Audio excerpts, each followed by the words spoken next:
welcome to the show. I got an awesome one for you today. So we're going to be talking about Marianne Williamson. It is all but official that she will be challenging President Biden in the upcoming Democratic primary. There's a lot to say about it. We got the reaction. We got some surprising twists in the story that actually, believe it or not, cut in the direction of Marianne Williamson.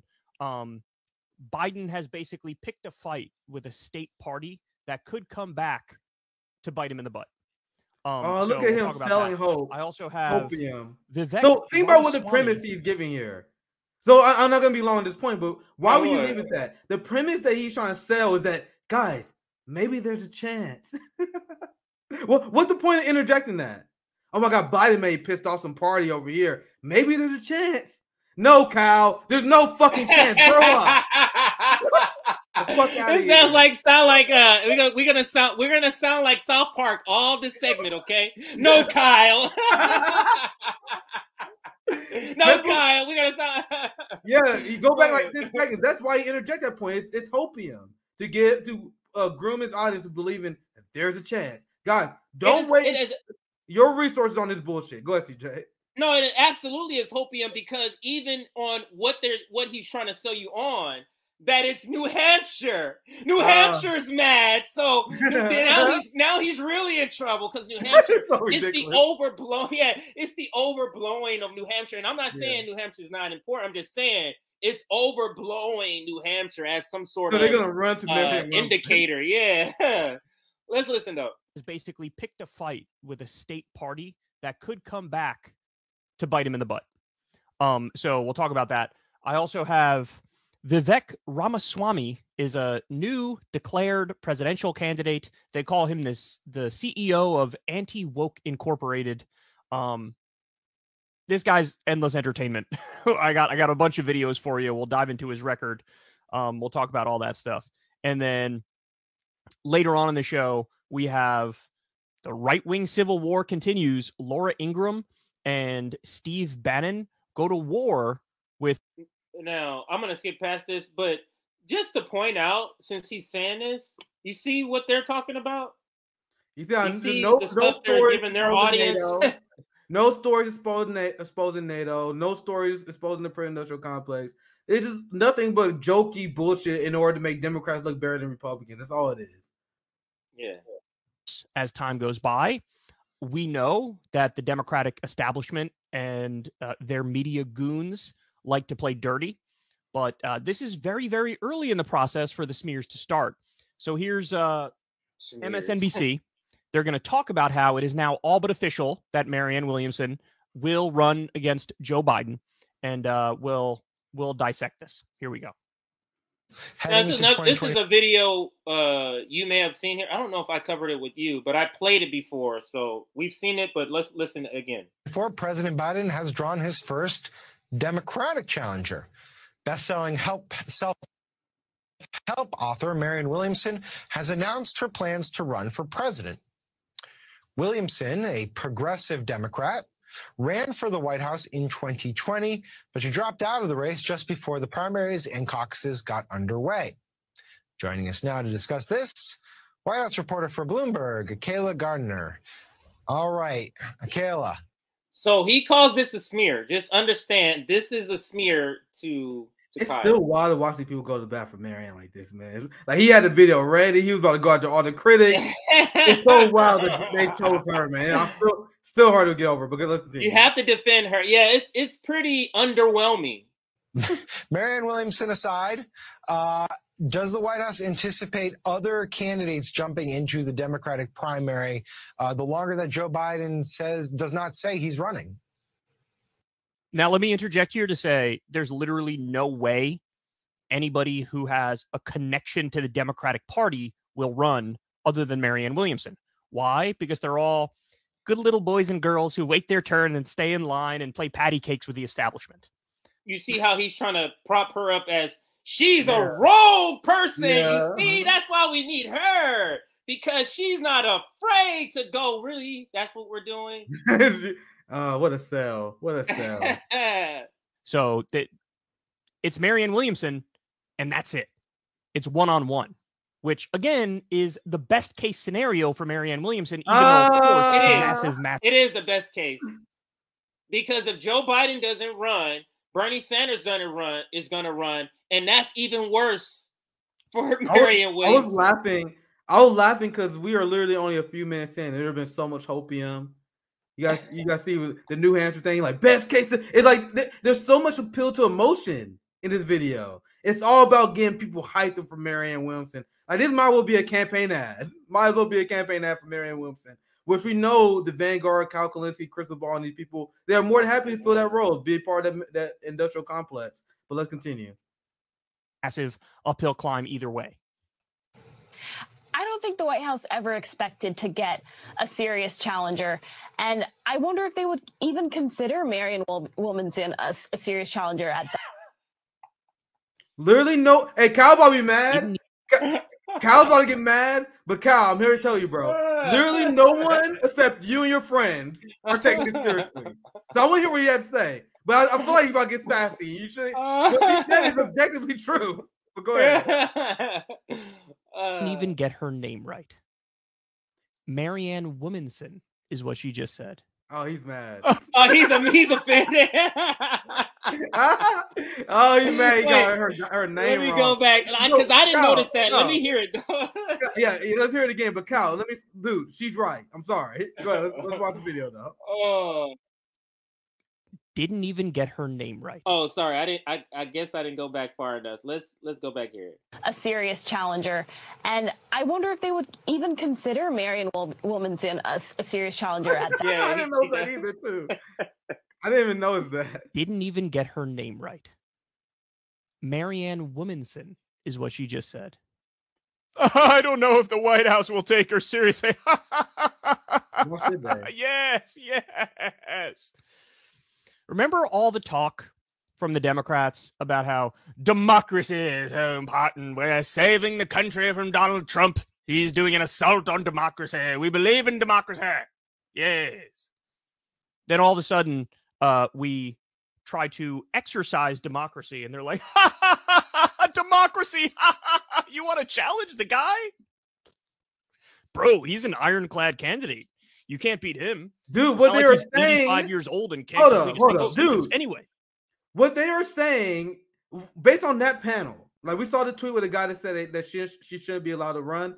I do not see the criticism from liberals that Kyle is describing. Kyle is trying to describe that she can't run. That is not what they're saying. They're saying that she can run, that she don't have no goddamn chance, though. So you see how Kyle conflating those two things? No one on that panel that interacted said that she couldn't run. They're saying what literally everyone knows is true. Everyone except you and your clique knows that Marianne Williamson stands no chance. That is their point, Kyle. What is confusing about that? Let's continue. And I think they really risk here giving her too much attention. But it is going to be somewhat of an annoyance to have her out there openly criticizing Joe Biden. She's risk giving her too much attention, and she's an annoyance. Hold on now, wait a second. You see, I knew when I first heard this video, I'm like, them motherfuckers gonna zero in on that point right there on this video. And that's exactly what he's doing. He's gonna be an annoyance. Now, he wants you to believe an annoyance like a upcoming rent payment. You get what I'm saying? Not an annoyance like a spider in the corner of a ceiling. You get what I'm saying? He's trying to paint the other annoyance when it's really just a spider off in the corner of the ceiling that you may or may not even come in contact with for several months. That's what he's trying to paint her as an annoyance from that line, from that single line from the reporter. Dude, I'm telling you right now, guys, the second Marianne Williamson started to criticize Biden, the only thing that Biden and his allies got to say is, oh my God, look at this person who's being divisive, who is about to help Trump win. She's about to weaken the president, and she's going to be the reason why Donald Trump is going to win. That's all it's going to take, guys. The second that Pramila Jayapal, you know it's coming. Oh boy, you know it's coming. Pramila Jayapal is going to be like, come on, guys, we can't weaken our president. Then she's going to be silenced by that. And if she gets any criticism out, it's going to be ignored. They already not showing her on polls. They're erasing her candidacy. And the point that the person that Kyle responded to is making is that the best strategy for Biden, which I think he would do, I think any person would do the same, is if Marianne Williamson run against you, don't acknowledge her. Like, treat her as the French candidate she is, and then the media will follow suit. That is what the person is saying. And then Kyle gets triggered by her saying, well, it will be an objectively good strategy by Biden. Don't address the fact that you got a challenger. Why would you do that? You got to know Donald Trump had multiple primary challengers last race. You know what he did? Didn't address them. That's what happened. So how is Marianne Williamson going to be different than the many of the Trump primary challengers that MSNBC and the liberal media gave a ton of airtime to? There's no difference here. But let's continue. Second, you guys are the media. Aren't you supposed to call balls and strikes? No. Instead, it's almost like they're giving advice to the White House. They risk giving her too much attention. And she's quite, risk giving her. She's a challenger to Biden. By definition, they should have to give her attention if they believe in democracy. She's going to be an annoyance. She's an annoyance. So they're going to, we're hearing it a lot. We heard it with the other K, Crystal. They're going to start using a line, if you want democracy, that's the line they're going to be using. Because that's what Democrats are using to sell January 6th. So they're going to be, oh, Marianne Williamson, if you want democracy, you'll be fine with her. That's going to be their response to, oh, you're trying to get Trump elected. That's what they're going to do. Go ahead, Nick. So I know the point that Kyle was making here. He knows the media is not pro-democracy. So he's using this situation to make a point that Democrats are not actually pro-democracy. They just pretend they are. Now, this is the question that RBN have. If you know this to be a fact, as you are explaining through sarcasm, that the media actually don't care about this stuff, why would your strategy be to use that infrastructure then? So you know, based on your analysis, that they won't treat Marianne Williamson fair. So we know that too. I will agree with you that they will not give Marianne Williamson a fair shot. This is one of the reasons why we come to the conclusion that this is a waste of time. If we were going to run a race where we know we were going to lose, unless we get massive amount of working class donations and funds, that's going to be wasted on the effort to drive people to the Democratic Party. So since you know the media is going to treat her wrong, since you know the Democrats are going to be anti-democracy and not allow on the debate stage, why not run a messaging campaign that actually has an end goal? And the reason I say that is because when the rumor about Marianne Williamson first started, what was the first question I asked, CJ? What is the end goal to this? That's what I care about. And we all know, and in this segment showing that Kyle knows this too, that Marianne Williamson doesn't stand a chance. So my question is, what is the end goal here? Are you running just to lose later and then sheep her people to the Democratic Party, which we all know is the case, despite the lies that come from the Vanguard, Crystal and others? We all know that's the end goal here. So if that's the end goal, why should we waste his time on an effort that you explaining in your own segment is literally rigged against her?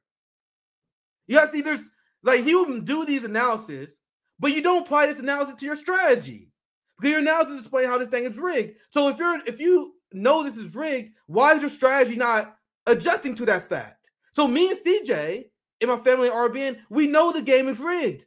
That's why we advocate for mutual aid, using third parties as an avenue for direct action and mutual aid. We do that because we know the system is rigged. Kyle knows the system is rigged, but he still tells you participates in it. Yeah. What's that about? But I'm long-winded, so let's continue. No, that's great points. Let's listen. Look at how smug they are.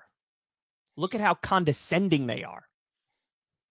This is how they manufacture consent, right? This is what they do. God. Said the person trying to manufacture consent. Step outside of the bounds of. Says the person who's trying to literally manufacture consent with his fiance or whoever. They're literally drumming up this candidacy and giving it the airtime that it would ever get.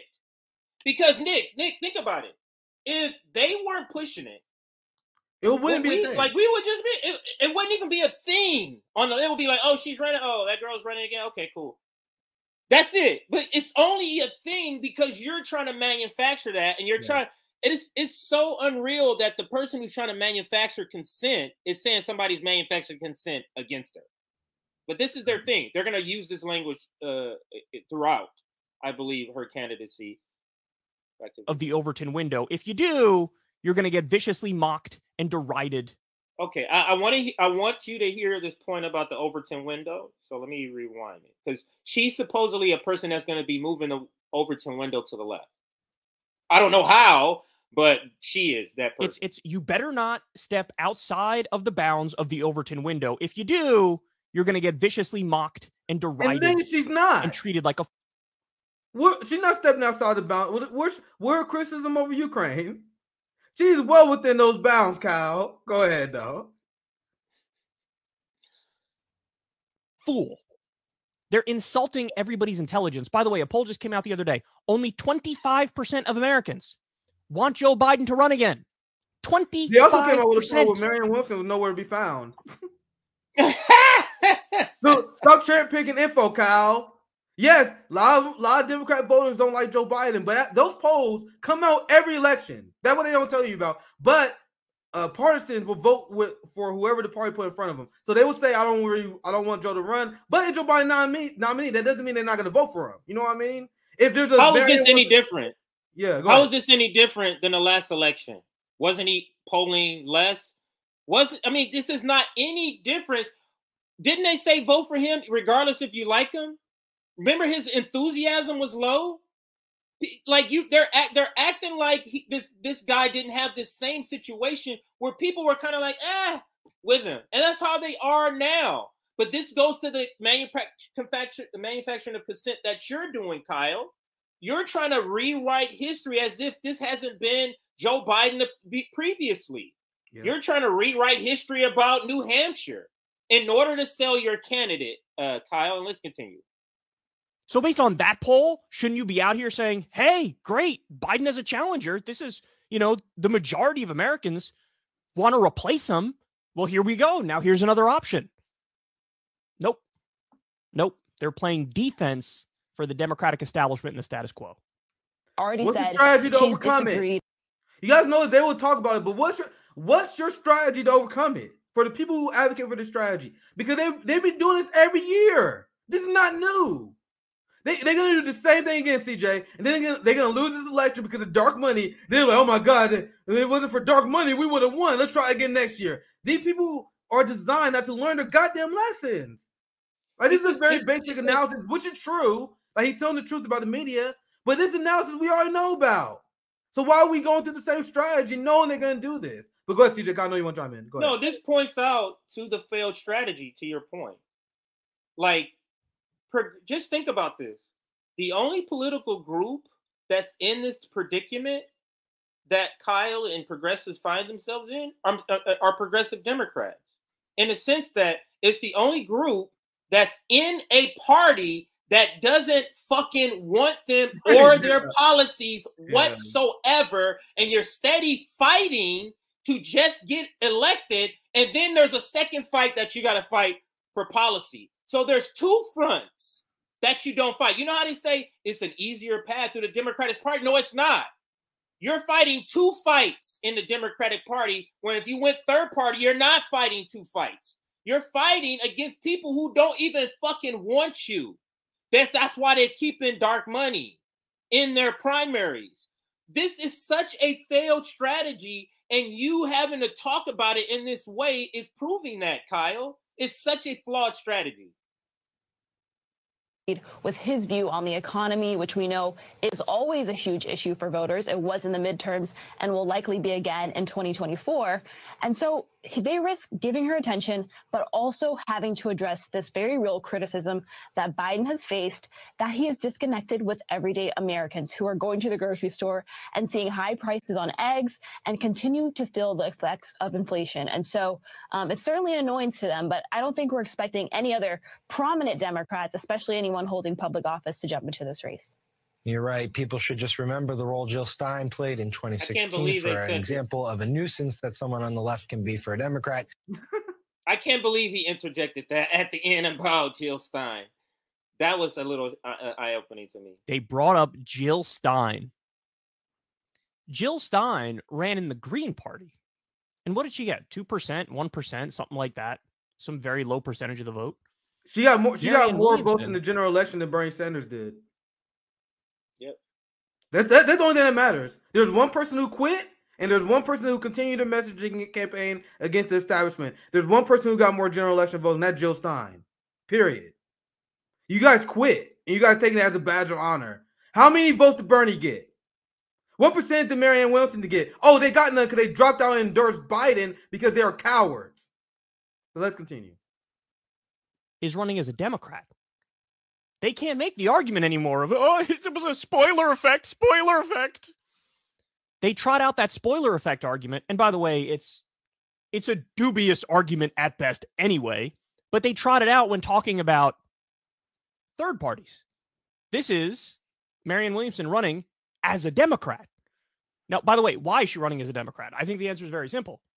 She wants to win. CJ, Kyle is so close. Oh, Kyle, you sweet summer child. You are so close to getting it. Oh, Kyle, you sweet summer child.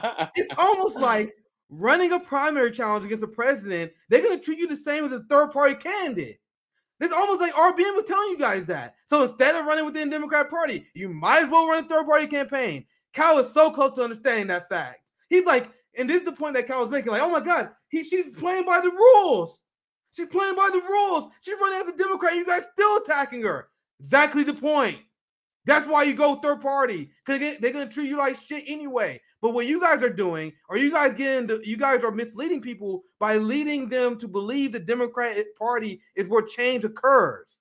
So, hey, look at me. I'm running the Democratic Party because progressive change is possible here. Let's go vote for Democrats. That is the end goal of what you guys are doing, which is way inferior than the same results you would get based on how the establishment treat you, but with the message that we need a working class revolution that is outside the two-party duopoly, which none of the boutique left is calling for. At all. Let's continue.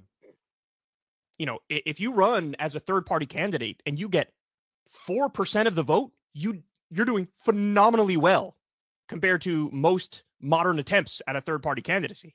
She doesn't want 4%. She doesn't think we have 40 or 50 years to build up a different party infrastructure in order to get the change that we need. She thinks we need the change right now. They've been trying this strategy in the Democratic Party for decades. And then you guys just fell again. And then people like David Schroeder going to be like, man, I've been working on this project for 15 years to get us Medicare for all, but we got no closer. So this is the same fallacy that they make. They say, oh, my God, these third-party activists, they waste their time building a third party as if the progressive movement in the Democratic Party was successful. If you've been spending your time trying to shift the Democratic Party to the left the last 10 years versus someone who spent their time advocating for third parties the last 10 years, the person who advocated for the third parties for the last 10 years was more efficient, got more done, whether you guys believe it or not. The fact that 50% of American people want a third party, the fact that people are more open to this, that shows that by any stretch of the imagination, by any objective fact, that they got more accomplished than you running as a progressive within the Democratic Party. So Kyle was saying that one is waste of time while the other one is worthwhile, and that's objectively not true. If you want to argue that third parties, like my friend Misty, you guys know I have no problem with Misty. Misty makes the argument that third parties is a waste of time. So I'm like, okay, I'm not mad at that because at least she's not taking resources from mutual aid. So what Kyle was saying is that third parties is a waste of time, but progressive Democrats is not. So I feel like you should be consistent here, because if you have both beliefs, that's okay. But I feel like having Kyle's position is ridiculous. Let's continue. And Bernie Sanders, for all of his flaws, he got, I think it was 47% of the vote in the Democratic primary.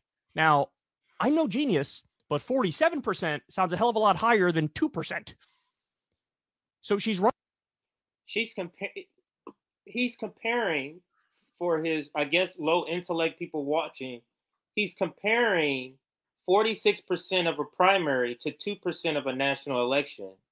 You see how it's misleading to compare percentages and raw numbers? Because 2% of 100 million people voting is a lot more than 46% of it. Is so low intellect and so like not even doing math that he thinks he's selling this point. Go ahead. You want to know what else is extremely low intellect? Kyle Kulinski is spreading the idea that Marianne Williamson is going to get 40%. So what Kyle Kulinski is trying to tell you guys, that Marianne Williamson is she's gonna bring the band back. The Bernie coalition is back. We explained to you guys this shit is dead, as evidenced by me and my friends. So whether these guys want to admit it or not, unlike these couch potatoes, I quit my job and I knocked on thousands of doors for Bernie Sanders. And I know countless activists who did the same. You guys want to know the people who are light on Bernie Sanders in the squad? The people who still apologize for Bernie Sanders in the squad? The people like Kulinski who didn't do shit. You guys want to know the people who are most upset at Bernie? The people like me. The people who did the most. And I don't talk about this a lot. I don't like to my own horn. But I have done more for the Bernie Sanders movement than 99% of the movement. And that is a fact. I canvassed in multiple states, thousands of doors. The people who are most upset are the people who put the most work in because they sacrificed and they saw what we got for it. The people who benefit economically, like Cal, is all for it. So you guys lost your on-the-ground support. The people who are most radical, like me, and I'm telling you guys, I know a lot of these people that are done. The same people that my crew in South Carolina that I traveled down there with to knock on doors with Bernie, they are done. So the only people that are still engaged in this shit, all the people who lost nothing, who sacrificed nothing. You guys think you're going to uplift Marianne Williamson to 40% while losing the left grassroots base? How does that make sense? Bernie put together a historic coalition. Still couldn't get it done. But Cal is promoting the hopium to his audience that Marianne Williamson is going to get 40%. He wants his audience, he wants his working class audience to donate their hard-fought money because he's trying to sell the idea that Marianne Williamson has a chance. That's disgusting. This is why RBN says a hard no. We believe in direct action and mutual aid to the point where we believe $0 should be stolen from that effort to waste time on electoral bullshit. If you want to raise money for electoral politics, it better be an ironclad plan. even if you got an ironclad plan, we're still going to push back against it. You guys have an incoherent plan to primary Biden, and people like Kulinski lie to his audience and make them believe that she got a chance to get 40% so they can donate to her. You guys see how they lead the workers on the cliff? It's not just nonsense. This is the professional managerial class leading workers off a cliff again. So my question I want to ask Kyle, which Marianne Williamson never answered, which no one ever answered. No one ever answered. I posed this question on Bad Faith podcast a month ago. Bree wasn't like debating me. She just asked me the question. If not mutual aid, then what? So I proposed this question. I've been doing it forever.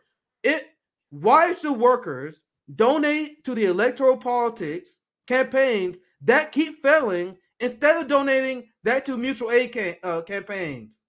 Why not donate to a food bank? Right? They have no answer for that. They have zero answer for that. But Kyle's here to tell you that there may be a chance for Marianne Williamson, so maybe you should donate that $5. Don't do that to a third party. No point in doing mutual aid. But let's continue. Running as a Democrat because she wants to win, but they're still using these bogus arguments of a spoiler effect. Remember what happened when we paid attention to Jill Stein? In other words, here's the argument. In other words, Marianne Williamson is going to help Donald Trump and the Republicans. That's what. Well, hold on. If 25% of voters want Biden to run again, why can't you say Biden is helping Republicans and Trump? He's not beloved. He's not liked. He's not what Americans want. So why wouldn't you use that same logic to say, well, obviously we need to make a change, or else you're helping Trump and the Republicans? They would never make that argument because, again, their job on MSNBC is to play defense for the corporate Democrats. But this, and you're to play defense for the progressive Democrats because the same exact argument you're making is the argument for the Green Party over the Democratic Party. Like, and by the way, Kyle, I don't get what he's saying. Yeah, Kyle, I hate to break to you, but that's also AOC's job. So Kyle makes the accurate statement that MSNBC is here to do PR for corporate Democrats. Guess who was on Rachel Maddow after the State of the Union, Kyle? To do PR for a quote-unquote corporate Democrat. So this is why I dropped the term corporate Democrat. And you guys catch me using it every once in a while. I'm not perfect. I'm trying to decolonize my mind, right? I stopped using the term. What does that mean? Corporate Democrat. They all work for the same fucking thing. They all fund Ukraine. They're not rejecting Biden's agenda. Drop that term. That is a Democratic social DSA term to to plant the idea that there are good progressive Democrats. We know we are beyond that. So I try not to do it. I catch myself. And to your point, go ahead, CJ. And to your point, and this is how you can break it down, because people might say, "What do you mean? They don't take any corporate money." Okay, let's do this. Let's give you an analogy, right? Let's not give you an analogy. They don't take corporate money, but then they go to Washington, D.C., and then they take orders from Hakeem Jeffries. Yeah. He does take corporate money. Yeah. So what is the value in the worker, and this, not the worker, but the rep not taking money if they take orders from Hakeem Jeffries? And don't tell me they don't take orders from Hakeem Jeffries. Have you seen their votes? Did you see them vote for him? Yep. So what's the difference? It's worse that you're taking money from workers and not corporations and doing the bidding for corporations. Exactly. That's worse.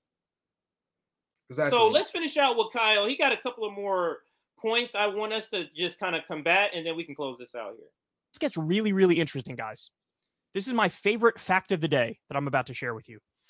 So look at this. In the New Hampshire Journal, Pappas decries, quote, total betrayal by Biden, says New Hampshire Democrats will invite primary challengers. Wow.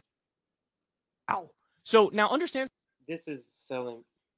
This is so selling. Tickets. That was nothing, man. What are you talking about? That's a big bombshell. That's a big bombshell. That's the hopium that Kyle Kulinski. Unbelievable. I was like, and what's next? Jesus Christ. New Hampshire Democratic Party. I mean, they are establishment Democrats. So why are they mad at Biden? Why are they effectively turning on Biden? Well, they're turning on Biden because Biden turned on them. Because Biden and the DNC decided, how can we rig the 2024 primary? Oh, I have an idea. Why don't we put South Carolina as the first contest? South Carolina is a red state. It's a red. You are telling us why we explained to you why Marianne Williamson has no chance. So Marianne Williamson is going to primary the president after getting destroyed in South Carolina, so she has no momentum. And a candidacy which will already be asked about their legitimacy. So if you're going to primary president, you need immediate legitimacy to pull that off. You cannot primary a president by losing the first primary by massive numbers, and then people are going to be like, oh, you already lost. So if you won that first state, then we got a conversation. Because then people would be like, oh, shit, you won the first state. And that's why historically it's been shown people who won Iowa have a better chance of winning the election because other people will see them as winners, right? Marianne Williamson is going to start out this primary as a massive loser. I mean, she's going to get washed in South Carolina, and that not me saying that out of nowhere. Bernie got washed with way more support and way more time. So no one believes that Marianne going to do better than Bernie. So Marianne going to get destroyed that first race in historic numbers, and her campaign is going to be immediately considered a joke. So watch Kyle Kulinski completely ignore that fact and just do nothing but bitch and complain while still promoting this campaign that is dead on arrival for the very reasons he's giving. Let's continue. I mean, let's follow through what, and we can bring this down. I'm going to stop the video. We can stop here. But let's follow through what he's saying and what we know is fact. We know that South Carolina and other states have been switched around in Michigan. So let's go through his scenario. He wins South Carolina. He wins Michigan. He wins Iowa. And then Marianne Williamson wins New Hampshire. Okay. And what? She is still not making a debate stage. We haven't talked about this yet, Nick. You have to poll at a certain amount to even reach the debate stage. So she could be literally the only person in the race only polling at 5%, which is not enough to even get on a debate stage, sir. She is not going to even hit the debate. They just think because she's running, she's going to debate. No, you have to hit a certain threshold of money, and we're going to be the ones saying, don't donate to her. So she ain't hitting the money, and she ain't hitting the polling. So she is never going to get on the debate stage, but she's going to extract, what, $15 million from the working class? It's ridiculous, man. This is a vanity project that's going to cost the working class millions of dollars just for her to say vote for Joe Biden. And then Kyle Kulinski, who is right now acting like Joe Biden can't do it, will be the same person saying, make sure y'all vote for Joe Biden on November 7th in 2020. It'll be the same person. It's ridiculous what they're doing here, the Bernie industrial complex. Last time I said we can fans. Oh, well, I think we done. But last time I say, even if Marianne Williamson, this fantasy universe, did qualify for the debates, why would they host her on the debate stage? Nigga, they literally screwed Tulsi Gabbard. You guys know that last debate was supposed to be, no matter how you feel about it, it's just a fact. That last debate was supposed to be Bernie Sanders, Joe Biden, and Tulsi Gabbard. Because Tulsi Gabbard missed the last debate because of polling numbers, but then the Democrats, they had it in the primary where once the voting start, they would change it to delegates. So before the voting start, it was only about polls. After voting, it was about delegates. So Tulsi got delegates because Hawaii and because New Hampshire, she got only a handful of delegates. So based on their rules, Tulsi was supposed to be part of that famous Bernie versus Biden debate. But then Democrats said, nah, I think it's better if it's just Bernie and Biden. So my question is, what's stopping them, even if Marianne hits this number, we're like, nigga, he's the president. You're not primarying the president. No debate. We're not going to weaken our candidate before Trump. That's going to be the excuse, and liberals going to go with it. We don't want to have a debate because we don't want to weaken our candidate before Trump. They're going to go with it because we all know the anti-democracy. Then what's the plan?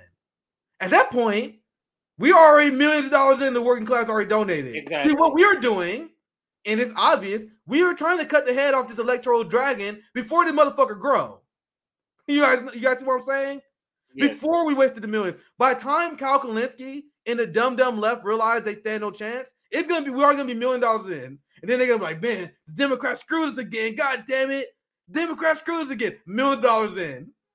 Right. While they go off to Cancun somewhere because they have money, and then the working class who put their money and blood and sweat and tears in trying to get somebody elected because they need material change.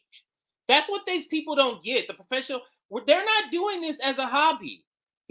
These people aren't donating because, let's donate to Bernie so he can tell me to vote for Joe Biden and send money to Ukraine. That's not what they're doing. They're sending money not for a chance. They're sending money because they're believing that this is going to materially change their lives, and people are not falling for that. And RBN is here to say, we're not going to let our people fall for this bullshit no more. No more of this at all. And that's my final word on it, Nick, if you have at least not our people.